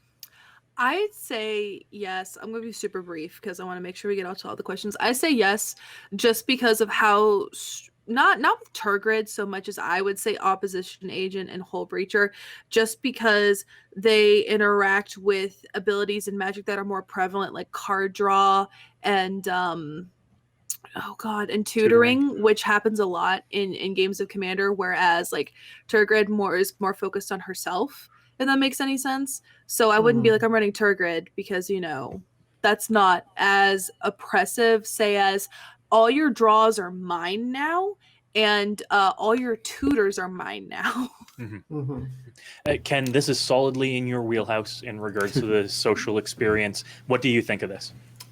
Yeah, I said recently in my a Q&A video I made that there are no unfun cards in my mind. Every card's fine. Play what you want. I think that if somebody is running, let's say, Hull Breacher and or Op Agent in a deck that is also sort of competitively designed, meaning it's consistent, it can win quickly if uninterrupted, and they're playing with people who don't expect that, something's wrong, right? Because I think that there are certain cards whose effects are quite powerful and would be sort of pretty difficult gymnastically to turn into like a mild effect or turn into some sort of hug-ish effect. You're probably not going to Op Agent somebody's thing and then Rift Sweeper it into their graveyard and reanimate it for them or something. Like, unless you're Ken. Yeah. So I'm always trying to galaxy brain myself out of winning. So yeah, I'd say that again, certain cards carry with them certain play patterns that are prevalent, and again, that's okay as long as I kind of more or less know what to expect and what kind of deck and what kind of mindset the player has. All good. Play whatever you want. Yeah. No unfun cards, no unfun strategies. Yeah. To me, it really depends on the context, right? Like, I mean, obviously, if someone's playing, a CEDH style or high power deck, and that's not what I'm expecting, obviously, then we're at the wrong table together. Yep. But if someone has Hull Breacher in their Merfolk deck or Opposition Agent in their Rogue deck, like, and it just happens to come up, and they're playing at the right power level for the table, then so be it, right? Like, Yeah, it's not the end of the world. Clay, you had a point? I was just gonna say, like, kind of to echo that, while I'm somebody who will call out if I'm running a card, especially cards that are like the hot card, or like a card of the moment, like the topic card, or specifically cards that shut down things, right? Like, I'm the kind of person that will call out, or I will call out cards like, hey, I am specifically not running this card because I feel like with the Lathiel deck, like, I lead every game saying I'm not running Aetherflux Reservoir or Felidar Sovereign, because that would just be, that's not what I'm looking to do with this deck, right? So, like, as long as you communicate well, or communicate effectively, like, what you're trying to do, like, if you sit down and say, I'm trying to win on turn 5 and you're a blue deck, I'm going to assume you're running Hull Breacher, and like, do right, like, if you've got black, like, I'm going to make assumptions, and like, that's fine. But if we sit down, we're just like chewing the fat, talking about like we're playing 5.5s, and you have a like creature tutor into Hull Breacher in response to somebody playing a Howling Mine, like, I'm gonna go, all right, we're probably not playing again, or like we're gonna have a real conversation before we play again, because that's and unfortunately I've had, prior to playing V like virtually, that was my experience basically every time sitting down in a stranger pod, was that people's explanation of what they were doing or what their goal was was vastly different from what the deck we played. And there was a conversation talking about Nathan Jones was talking about being confused why people found expensive cards as the like didn't trust that as casual, and that was kind of a thing I talked about, was that in some people's experience, when they sit down and they go Bayou, Mox Diamond, like, play these cards, right? The people who have those cards are investing in something different than my 20 card modified precon. So like we keep saying, it comes down to communication, at the end of it. But I think if you care, if you're, if your goal is the well-being and fun of experience of your pod, then I don't think it hurts. If there's a card that is a problem in your deck, or is a card that has caused issues in other games before, it doesn't hurt to call it out, or you can say, hey, this is a tricky deck, and then build the expectation from there. I think that's fine too. Yeah. Great. Angelo, your thoughts? I just go into every game expecting the worst. So like, nice. I like that. I'm gonna start adopting that. That's nice. Yeah, and like, so if I go into a game and I see that you're playing blue, I think, okay, you might be playing Hull Breacher, and that's okay. And if you're not, you're not. But if you do, I'm not worried about it. Like, big shout out to Chris for the card call out here in Worst Fears coming up. So. But excuse me. But yeah, I try not to, like, I don't know, get upset. I'm here to play Magic. I'm here to have a good time. Hopefully they are too. But as much as like this is a social format, I want to win. Like, I'm not playing CEDH, but my goal is still to win. I want us to have a good time. But me having a good time is winning. Like, I'm going to try and do that. I'm not going to breach any kind of social contracts that we have to do social that. hull. Yeah. Yeah, but I'm not gonna cross any lines, but I still want to try and win. So I kind of go into that expecting everyone else to also do the same. And after the first game with a new play group, I know where I sit. I'll go in with like a medium kind of deck, and if I get spanked, all right, cool. Like, I know to turn it up a notch. If I'm at the right level, I'll stay there. Like, it's kind of like a litmus test, and I'd rather come in underpowered than overpowered. Great. Fantastic points. So we've got 2 rapid fire ones before we wrap up. Yep. The first one is going to be from Memes. Memes, shout out. Favorite specifically monocolored commander from Kaldheim. Ooh. 1 second. Everybody's going to pull up the list. I'm a big fan of Finn the Fangbearer. I really am. I like that he's an uncommon commander. I like that he's a 2-mana commander. And I like that basically your deck building restriction is laid out on your commander for you. I really like that approach a lot. And if it wasn't just monocolored, I'd say Yorn as well, the Sultai god. Sorry, Chase. Go ahead. No, I'm not interrupting you. I'm gonna wait my turn. Finish. No, it, no, please. Finish. Cool. I shouted it, but I was muted, and I was like, "Wow, rude of Chris to talk over me," but I was muted. Torolf, because mono red go burr, and I like it. There's just something cool about that excess damage going somewhere. Because more often than not, I'll like play spells where I'll Bane Fire for a little bit extra just in case. It'll be kind of cool to have that just in case damage go somewhere else. So I think that's pretty sick. I'd put him in places. I put him in my Chandra deck, but I dig him. He and I vibe. Cool. Angelo?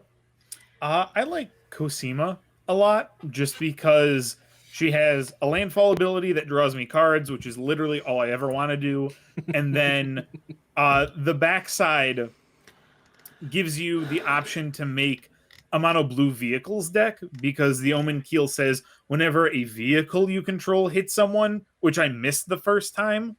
So I think she gives you kind of like Burgi, 2 separate styles of play, and I think that versatility is really fun. Cool. Ken? I really like, I mean, as befits the color of my lighting here, I'm a big fan of Burgi. I'm a Storm player at heart. I love doing all the things while also trying to like self-own while I'm doing all the things. So really like Burgi, really like Orvar. I think that's just that's a really interesting effect. Weird, cool design, yeah. Yeah, it's a weird, cool design, and you can play all sorts of silly cards like Whims of Volrath and make it pretty good. Yeah. And then, but I would say that I'm really tempted. I just love the art on Varagoth, the showcase art by Ian Miller. That is easily the most metal art in the set in my mind, and I don't like. I probably won't build it, but I just love that art. I just want to take my 5 seconds to say, please look at that art and appreciate it. Ian Miller knocks it out of the park there. Clay, yours? So, like Angelo, Cosima was my first thought, because anyone who's played against me knows that land drops and drawing cards are the 2 things that I like most in Magic, and getting to do that in mono blue seems like a neat thing. Also, Cosima running crewing Silent Submersible just really amuses me. So that would be like a thing to try to pull off. Other than that, we all scrambled to pull up the legendaries. And I can't believe that I forgot Toski, Bearer of Secrets. I for years was joking about doing an Earl of Squirrel deck. And like rule zeroing in Earl of Squirrel as a commander. So having Toski is now like, oh wait, I can just have a legendary squirrel, and then like you get to go wide, you get to go tokens, you can build Toski, like you can do like all of these different things with Toski, and then again shouting out the showcase art for this set. Like the last few sets, I keep being like, are you kidding me? Like it's like a different art style each time, but like they're so good. And so like this Toski just blows my mind. And so like I will probably build Toski, and I'll probably throw Cosima in Omnath. Clay can have a little Toski as a treat. As a Just a little treat. Toski. Just a 1/1 Toski as a treat. Just a little one. Charlotte, your favorite monocolored commander? My favorite, I don't know that I'm gonna build it, but I'm really excited for Egon. More for the backside, just because somehow Mono Black did not have a cheap self-mill card in all this time, right? Yeah. And just being able to like put him at the helm of, say, Mono Black Reanimator or something, and oh hey, turn 1 I can slap down Throne of Death, and then and it's milling me a card each turn. It's not a lot, but it's it's better than nothing.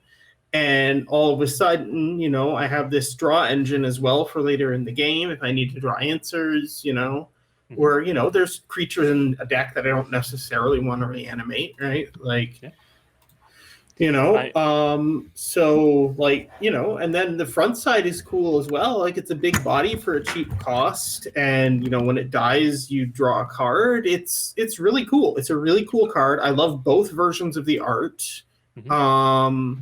You know, it's a neat card. It doesn't necessarily tell you how to build a deck around it, but it does interesting things. So to me, that's really cool. I hadn't seen that. Oh, sorry. So go ahead, Clay. Sorry. I was gonna say I hadn't seen the showcase art, the backside of Egon, and that throne is so cool. Yeah, I have a foil showcase coming in the mail, and that's super neat. Yeah, I know Egon is 100% going in the 99 of a Sir Conrad deck. It absolutely, a shoe in as an Plus, example. I love the He's name. definitely going in my mono black. I might actually consider putting him at the helm, since currently it's a Shielder deck, and I don't really play her that often. So it might be nice to just have that, you know, artifact, you know, ready to go. Plus, I love the backside of the name. You can go, you want to sit on my throne of death? And then you know, very casually about that. Awesome. So last question, team, before we wrap up. Another one from Lushatology here. Regarding Kaldheim, which mechanic surprised you? There was only like two, right? Poison, right? Like, I don't...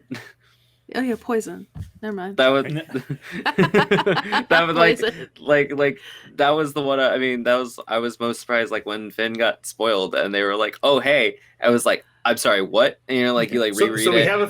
We have a Phyrexian and we have poison, but it's not the same card. Yeah, that's also a thing. But like, yeah, I think when you know, when I first saw Finn, I read the card, kind of freaked out. And then like went back and like double checked that it wasn't from Splinter Bin. Yeah. Like that I was I got carried. And then I like went back and I was like, no, I didn't. Oh my gosh. Like I thought that Finn and Vorinclex were fakes. When I literally saw it on my phone, I've had a history of excitedly tweeting out things that weren't real, and I've deleted them since. But I saw that and I'm like, it's just some like, you know, photoshopped whatever heck that you see float around on Twitter sometimes, and then like 2 hours later people were still talking about it and I went, excuse me? I was really confused. I'm like I don't know if this is allowed, but I will go with it. Angelo? I am a control player at heart. I want to be as efficient as possible at all times. I want to make optimal plays. And Fortell has just blown me out of the water with the ability to do that. Just, I knew that Think Twice is good because you get to pay it in increments. And I'm like, yeah, flashback, good. I know that. And then I look at Fortell and I'm like, I think that's okay. And I'm like, how did I miss that? Angelo, you need to try Dream Devourer. I know. Someone mentioned that. They're just like, yeah, it's just a crazy ramp spell in mono black, and I'm like, you're right. Oh my god, like, it's incredible. Yeah. Ken, how about you? Oh, you're muted. You're muted, beautiful Ken. Okay, ask the question. Ask the question one more time because my sound went out right as you did, Chris. So Ken, any mechanics that surprised you? Oh, surprised me. Fortell surprised me. I mean, I didn't know what to expect beyond sort of like, okay, God stuff, right? And like, okay, maybe some creatures that do some attacky thing. But again, that adding hidden information that can enter the stack and be multiple different kinds of thing is new, I think, and I'm really excited to see it. I just feel like that opens up a huge amount of design space, and 10 years from now, we might see Fortell as like a really important sort of big first step in a long process. Awesome.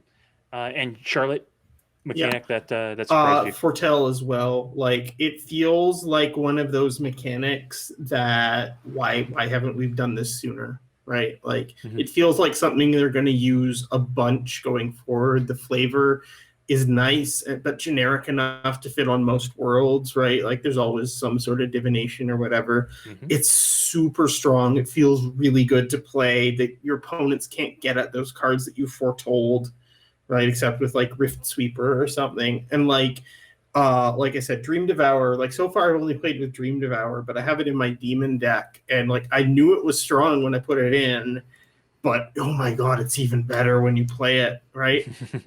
And just like, because that's a deck that's running a good number of, 6, 7, 8 drops, right? Yeah. And like, oh, okay, I'll, foretell this 8-drop demon, and then, oh, I have, oh no, sorry, it was like a 7-drop. I'll foretell the 7-drop demon. Oh, and I have, Urza's Incubator out, so next turn I can just cast it for 3 mana, right? Like, Yeah.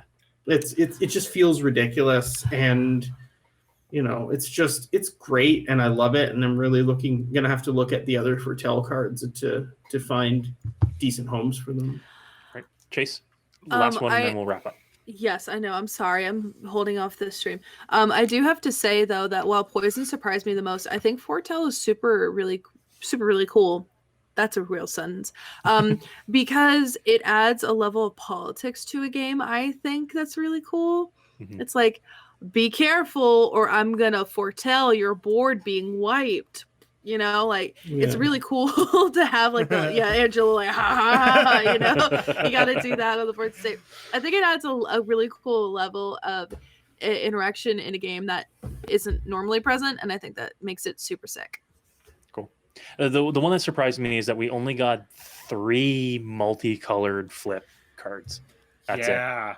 I was weird. really surprised that we didn't get a full cycle of at least shard or wedge flip Yeah. cards. Well, I was- when I we was go disappointed back by to Kaldheim to Ravnica, then we'll see it. Yeah. It's And I just mean, kinda- there's tons of gods they can do more next time, and Yeah. they wanted to fit in a whole bunch of monocolored ones, which I think is cool. Like, Mhm. Yeah, two cycles of monocolor ones is not what I expected. I expected 1 cycle of monocolored ones and 1 cycle of multicolored ones, just because the Yep. multicolored ones are so much more flexible for our format in particular. So I okay, would have team. liked to see. I would have liked to see more like Yorn, where like the costs are split among the sides. But Yeah, anyway, exactly. yes. Sorry, we need to. No. And I think that's a fantastic point. That's exactly what I want to see too, right? Yeah. So we're going to wrap up, team. We're going to go around one more time, let everybody know where they can find you. Then we're going to let everybody know what's coming up on the channel and who we're rating. So Ken, we're going to start with you. Let everybody know who you are, where you're from. Sure. So again, my name is Ken. I run the channel Stacked EDH. We're on YouTube, Twitter, and Instagram. We make concise videos about Commander, both casual and competitive. We've got deck techs, gameplay videos, piloting and politicking advice videos, and then video essays relating Commander to bigger topics like mental health or class. And hit me up on Twitter. I also am in charge, more or less, or kind of have taken the lead on the competitive version of Kark and Sakashima. So I run that Discord and maintain that primer. So if you're looking to get weird and flip some coins and do so really competitively, hit me up and I'll hook you up with the goods. Awesome. Angelo. Hi, I'm Angelo, also known as the Jess Guy on Twitter. You can follow me there, or you can read my articles on EDH Rec. They come out on Tuesdays, about every other Tuesday. And yeah, if you want to talk or play some games, let me know, but like a week in advance because my schedule's bad. Clay. Hey, I'm Clayby. I'm the second half here at the CNC Power Hour, so I'm the kind of the resident member here. We do Magic streams. We do virtual EDH Wednesday nights at 8, usually in this slot, and on 4 p.m. on Sundays. Otherwise, and in healthier times, we do all kinds of sealed, pre-constructed, all kinds of Magic content, really. Otherwise, you can also find me on Twitter at mtg_Clayby, where I like to talk about memes and jank and silliness. Sweet. But yeah, it was a lot of fun. Charlotte. Hi, I'm Charlotte. I'm a member of the Commander Advisory Group and a Magic Judge. You can find me on Twitter at JackalGirl, as it says down there. Yes. Anyway, yeah, I don't currently have any specific content creation things, but look out next week for an announcement, and yeah, and I'm always happy to go on podcasts, gameplay streams, whatever. Please just get in touch. I love talking about the format, and yeah, good times. Sweet. Chase. All right, everybody. My name is Chase, and I am your commander mechanic. Hey, you steal my bit. Sorry, I am your commander HVAC representative. Taking applications for commander plumber and commander siding and roofing. And heating and air, of course. I'm looking to get a whole crew together of just contractors. What about a frame? You need a framing carpenter too there. Yeah, there we go. My name is Chase, also known as Manicures. If you like those yucks I just made, you can follow me on Twitter, where I post most of my content. I'm a Commander content creator. I stream Commander deck building and Paper Commander gameplay on my Twitch channel, which is Manicures. I also write articles for TCG Player about collaborative deck building. And those come out every Sunday, and it's super cool and super fun. You should definitely check it out. I also have some cool things in the works too. D&D stream, a revival of a friend's podcast. I also occasionally co-host the Goblin Lore podcast out, which is actually a really cool episode today that you should definitely check out. About just some really cool stuff with Megan, whom I love. I actually need to listen to it. I wasn't able to participate because I have horrible scheduling issues. But you should definitely check it out because it's a really important topic. I do know that for a fact, so you should definitely check it out. And yeah, that's it. That was so smooth and professional. You're a pro, Chase. And I that's why they pay me the big bucks. Awesome. All right, and as always, folks, I'm Chris, and I'm your Commander Mechanic. You can find me on YouTube by searching Commander Mechanic, where we are your local friendly Commander deck building advice channel. We do viewer-submitted deck techs and tune-ups, as well as podcasts with cool people, like most of the people you see here as well. And you can find me on Twitter at CMDR Mechanic. Right there, where I usually tweet out my hot takes about Magic and anime, because I'm a weeb. And lastly, thanks again to our friends here at CNCPowerHour for hosting this roundtable. Thank you so much, Chris, for running the board in the background too.